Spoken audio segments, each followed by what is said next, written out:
පෙරාරි සමාගම තමන්ගේ පාරිභෝගිකයන්ට දාන ප්‍රශ්න ගැන අහලා තිබ්බට පාරිභෝගිකයෙක් ෆෙරාරි සමාගමට විරුද්ධව ඩොලර් මිලියනයක වන්දියක් ඉල්ලලා නඩු දාපු කතාව ඔයා දන්නවද? මේක තමයි ෆෙරාරි බලයට එරෙහිව පාරිභෝගිකයන් කරපු ලොකුම අභියෝගය.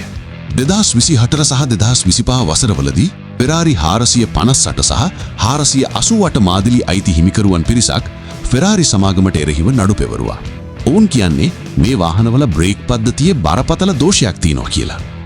වාහනේ පදවන අතරතුර බ්‍රේක් ඔයිල් ලීක් වෙලා බ්‍රේක් වදින්නේ නැතුව යන අවස්ථා කිහිපයක් වාර්තා වෙලා තියෙන නිසා තමයි මේ අය නඩුමකට බහින්න තීරණය කරලා තියෙන්නේ.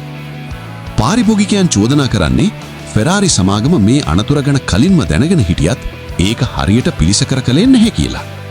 ඔවුන් පවසන්නේ සමාගම කලේ පරණ දෝෂ සහිත කෑල්ල වෙනුවට ඒ වගේම තවත් කෑල්ලක් හයි කරපු එක විතරයි කියලා. මේ වෙනකොට මේ නඩුව ඇමරිකාවේ උසාවිවල විභාග වෙමින් පවතිනවා.